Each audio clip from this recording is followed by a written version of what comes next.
Now, Wave News at 11. This should have been taken care of 4 years ago. None of us should not be living in our condos. After years of what he calls neglect and mismanagement, one Louisville resident says he's had enough with the owner of his building.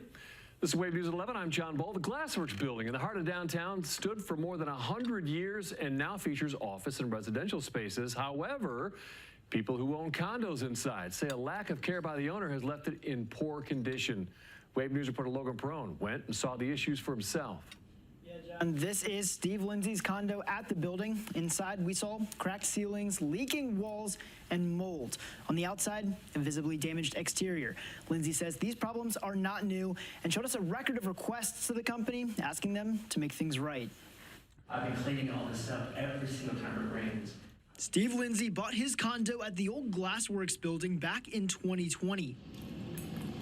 Recently, he says the city inspector and his doctor told him it's not safe to live in. I have been forced out of my condo due to water and mold and pretty much destruction of my condo because they won't do the maintenance on the building. Emails show Lindsay started asking for water issues to be addressed back in 2021. Black mold back there. He says the delay in getting things done is a conflict of interest.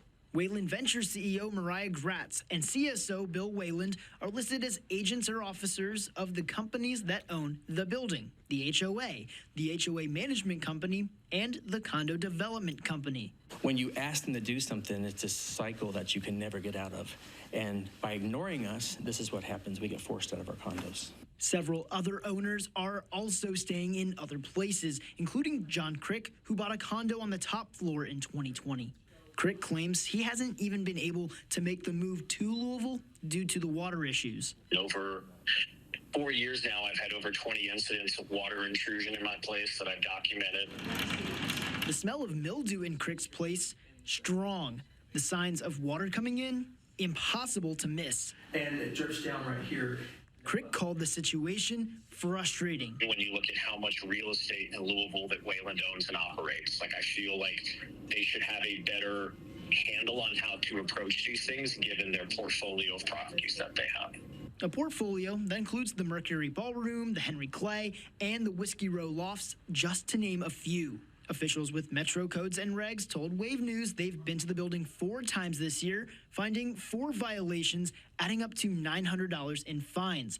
Lindsay says the company repeatedly pulled money from the reserve fund to cover the cost of any work that was done. He also provided us with this deed of release from the Jefferson County Clerk's office, claiming Weyland Ventures officials want to turn over control to the HOA and assess condo owners like himself and Crick for the repairs.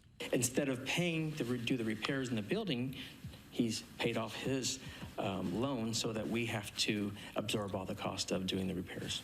Lindsay says he wants accountability from the company and the issues addressed before it's too late. If something catastrophic happens outside of water intrusion and huge cracks in the building, then someone needs to have a voice and speak up.